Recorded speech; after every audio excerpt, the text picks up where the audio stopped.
Good morning dear student. आज हम class 10th की संस्कृत की बुक धूर्वा का द्वादश पाठा पढ़ेंगे और इसका हिंदी अर्थ समझेंगे।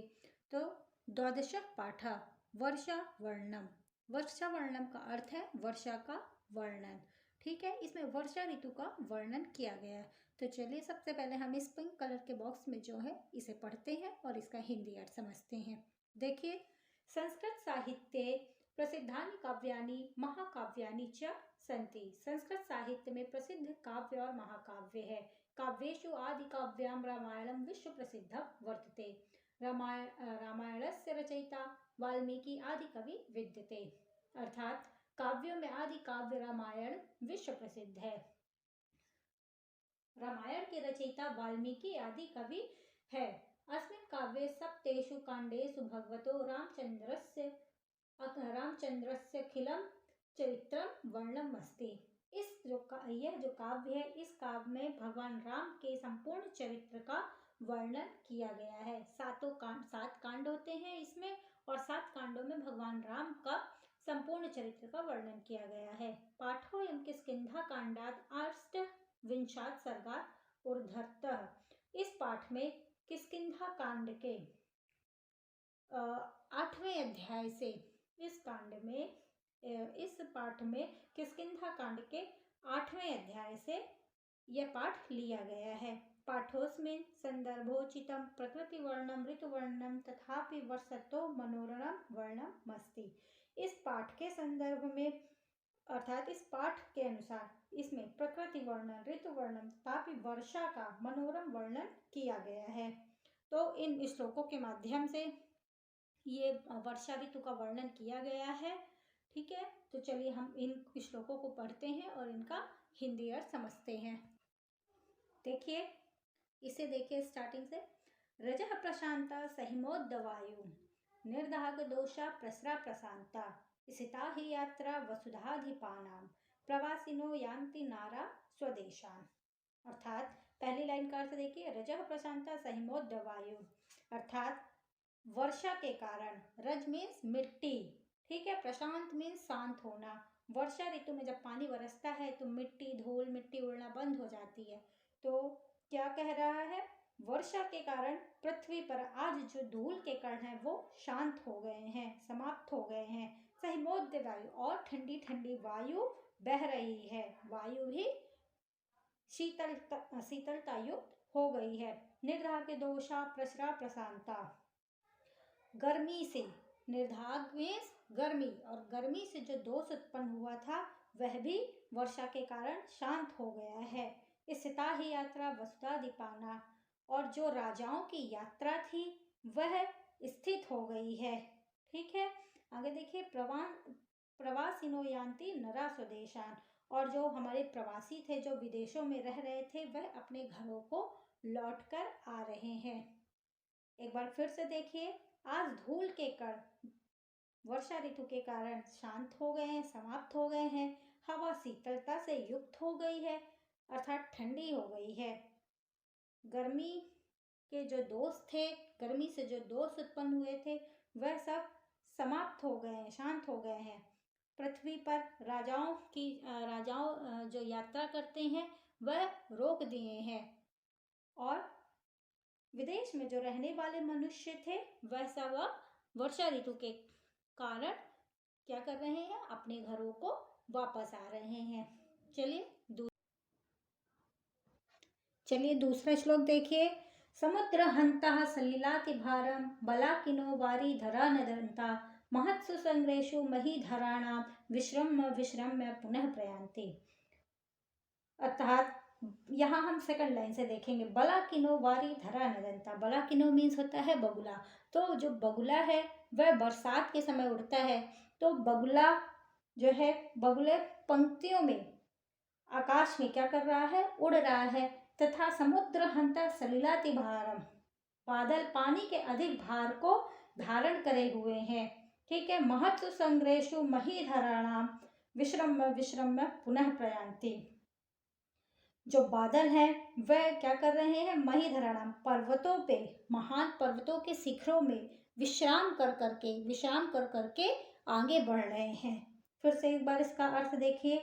जो बगुला है वह पंक्तियों में बादल में क्या हो रहा है, सुशोभित हो रहा है, बादलों में उड़ रहा है, तथा बादल जो है पानी के अधिक भार को धारण करे हुए गर्जना करते हुए ऊंचे ऊंचे शिखरों पर विश्राम करके फिर धीरे धीरे क्या कर रहे हैं, आगे जा रहे हैं।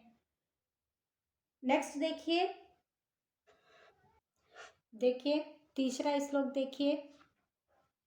वर्षन्ति वहन्ति वर्षन्ति नदन्ति भान्ति, वहन्ति वर्षन्ति नदन्ति भान्ति, ध्यायन्ति नृत्यन्ति समाश्वन्ति, नद्यो घना मद गजा वनांता, प्रिया विहीना सिखना प्लवांगमा।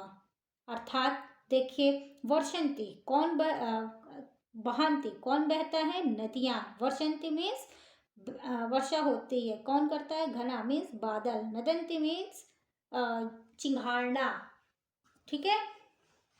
तो मद गजा मीन्स मदमत्त हाथी चिघाड़ रहा है, और वनांता भांति में सुशोभित होना।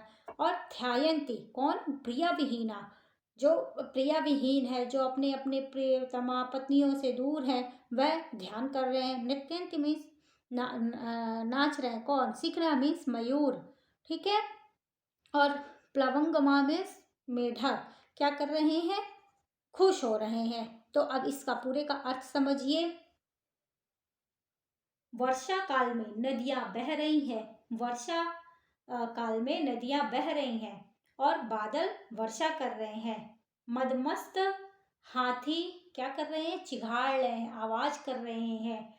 वन प्रांत वर्षा ऋतु में क्या हो रहे हैं, सुशोभित हो रहे हैं। वर्षा ऋतु में हर जगह हरियाली हो जाती है, तो वर्षा ऋतु में वन प्रांत क्या हो रहे हैं, सुशोभित हो रहे हैं। प्रिया से विहीन प्राणी जो है, जो अपने अपने प्रियतमाओं से, पत्नियों से दूर हैं, वह उनका ध्यान कर रहे हैं, चिंतन कर रहे हैं। मोर क्या करते हैं, वर्षा ऋतु में नाच रहे हैं। मेढक सुखी हो रहे हैं, अर्थात सभी जीव जंतु वर्षा ऋतु में क्या कर रहे हैं, प्रसन्न दिखाई दे रहे हैं, ठीक है। ये बहुत ही इम्पोर्टेंट श्लोक है, इसको आप एक बार फिर से देखिए। वर्षा काल में नदियां बह रही हैं, बादल वर्षा कर रहे हैं, मदमस्त हाथी चिघाड़ रहे हैं, वन प्रांत सुशोभित हो रहे हैं, तथा प्रिया से विहीन जो मनुष्य है वह उनका ध्यान कर रहे हैं, चिंता में मग्न है। मोर नाच रहे हैं, मेढक सुखी हो रहे हैं, तथा वर्षा ऋतु में सभी प्राणी क्या है, सुखी और प्रसन्न दिखाई दे रहे हैं। चलिए नेक्स्ट अर्थ देखते हैं। देखिए, वर्ष प्रवेगा विपुला पतंती, प्रभांति वाता समुदीर्ण वेगा, प्रणष्टकूला प्रवंति शीघ्रम, नद्यो जलम प्रवंति पन्न मार्गा। अर्थात वर्ष प्रवेगा विपुला पतंती, वर्षा बहुत तेज से, बहुत ही वेग से गिर रही है। वर्ष मीन्स वर्षा, प्रवेग मीन्स बहुत ही वेग से, और विपुला मीन्स बहुत अधिक, पतंती मीन्स गिर रही। वर्षा बहुत ही अधिक वेग से गिर रही है। प्रवांति वाता समुदीर्ण वेगा, प्रवांति वाता समुदीर्ण वेगा, समुदीर्ण मीन्स अत्यधिक वेग से, वाता मीन्स वायु, बहुत अधिक वेग से वायु बह रही है, ठीक है। प्रणष्टकूला प्रभवंति शीघ्र, प्रणष्ट मीन्स नदी के जो किनारे होते हैं वे नष्ट हो गए हैं, बहुत अधिक जल के प्रवाह से नदियों के किनारे कट गए हैं। और नद्यो जलम प्रवंति पन्न मार्गा, जिससे क्या हो गया है, मार्ग अवरुद्ध हो गया है, अर्थात तीव्र वर्षा के कारण सारे रास्ते बंद हो गए। फिर से देखिए, वर्षा बहुत अधिक तेज से गिर रही है, हवा तेज वेग से बह रही है, नदियों के जल से अत्यधिक वेग के कारण किनारे नष्ट हो गए हैं, जिससे मार्ग क्या हो गया है, अवरुद्ध हो गया है, और वर्षा के कारण सभी रास्ते बंद हो गए हैं। चलिए नेक्स्ट श्लोक का अर्थ समझे। इसको देखिए। षटपाद तंत्रे मधुराभिध्यानम, प्लवंगमोदीरित कंठतालनम, आविष्कृतम मेघ मृदंग नादय, वर्णेषु संगीत में प्रवृत्तम। षटपाद किसे कहते हैं, भौरों को कहते हैं। तो कवि क्या कह रहे हैं, मधुराभिधानम मतलब मधुर ध्वनि से क्या कर रहे हैं, वीणा बजा रहे हैं। षट्पादी तंत्र मधुराभिधानम, अर्थात वर्षा में जो भौरे होते हैं वह मधुर स्वरों में, मधुर शब्दों में क्या कर रहे हैं, वीणा बजा रहे हैं। प्लवंग मोदी रीत कंठ तालना, प्लवंग मीन्स मेढक, मेढक ऊंचे कंठ से क्या कर रहे हैं, ताल दे रहे हैं। भौरे वीणा बजा रहे हैं, मेढक ऊंचे कंठ से ताल दे रहे हैं। तथा अविष्कृतम मेघ मृदंग नादे, बादल क्या कर रहे हैं, मृदंग बजा रहे हैं। मृदंग मीन्स ढोलक बजा रहे हैं, गर्जना कर करके ढोलक बजा रहे हैं, ऐसा लग रहा है कि ढोलक बज रही है। वर्णेश संगीत में प्रवर्तम, संगीत की रचना कर रहे हैं, अर्थात सभी ये सब मिलकर एक संगीत को संगीत रच रहे हैं, एक समान संगीत के स्वर दे रहे हैं। ठीक है, अब अगले श्लोक का अर्थ देखिए। नेक्स्ट पेज है। मत्ता गजेंद्रा मुदिता गवेंद्रा, मत्त गजेंद्रा मीन्स मतवाले हाथी, तो हाथी क्या मतवाले हो रहे हैं। मुदिता गवेंद्रा, पशुगण प्रसन्न दिखाई दे रहे हैं। वनेशु विक्रांतरा मृगेंद्रा, विक्रांतरा मृगेंद्रा मीन्स सिंह, वनों में सिंह अत्यधिक पराक्रमशाली अर्थात वीर है। रम्या नगेंद्रा निभृता नारेंद्रा, रम्या नगेंद्रा, नगेंद्रा मीन्स क्या होता है, बड़े बड़े पर्वत, तो बड़े बड़े जो पर्वत है वह क्या सुंदर दिखाई दे रहे हैं। रम्या मीन्स सुंदर, बड़े बड़े पर्वत सुंदर दिखाई दे रहे हैं। प्रक्रीडतो वारिधरे सुरेंद्रा, प्रकृति मीन्स प्रकृति, क्रीड़ा मीन्स क्रीड़ा कर रहे हैं। वारिधर मीन्स, वारिधर में मेघों से, सुरेंद्र मीन्स जो देवराज इंद्र होते हैं उनके लिए कहा गया है। तो देवराज इंद्र क्या है, वह मेघों के साथ खेल रहे हैं, आमोद प्रमोद कर रहे हैं। एक बार फिर से इसको देखिए। मतवाले हाथी जो है मतवाले हो रहे हैं। पशुगण गवेंद्रा मीन्स पशुगण प्रसन्न दिखाई दे रहे हैं। वनों में अत्यंत पराक्रमशाली जो सिंह है वह है। ठीक है, बड़े बड़े पर्वत सुंदर दिखाई दे रहे हैं। राजागण शांत हैं, एकदम क्या है, मौन हो गए हैं। नरेंद्र मीन्स राजा, निभृता में शांत हो गए हैं। और देवताओं के राजा जो इंद्र हैं वह मेघों से खेल रहे हैं, आमोद प्रमोद कर रहे हैं। नेक्स्ट श्लोक का अर्थ देखते हैं। नेक्स्ट पे देखिए नीचे।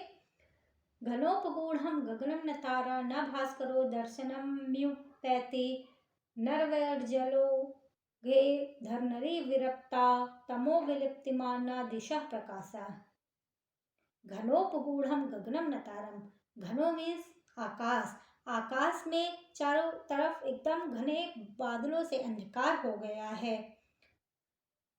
गगनम न तारम, गगन में एक भी तारे और सूर्य दिखाई नहीं दे रहे। ना भास्करो दर्शनम मुप्यति, ना ही सूर्य दिखाई दे रहे हैं।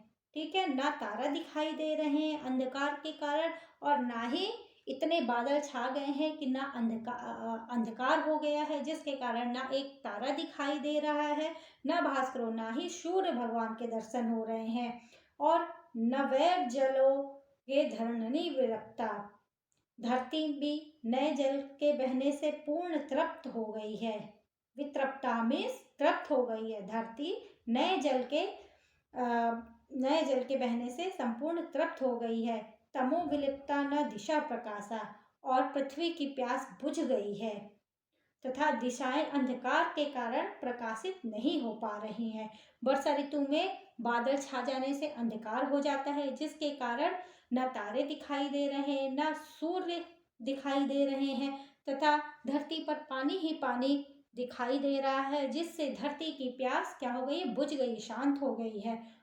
तथा इतना बादल छाया है कि चारों जो दिशाएं हैं वह नहीं, वहाँ सब जगह अंधकार ही अंधकार दिखाई दे रहा है। तो ये था इस पाठ का अर्थ, जिसमें किष्किंधा कांड से लिया गया है और वर्षा ऋतु का वर्णन किया गया है। तो आपको इस पाठ का हिंदी अर्थ समझ में आ गया होगा। Thank you.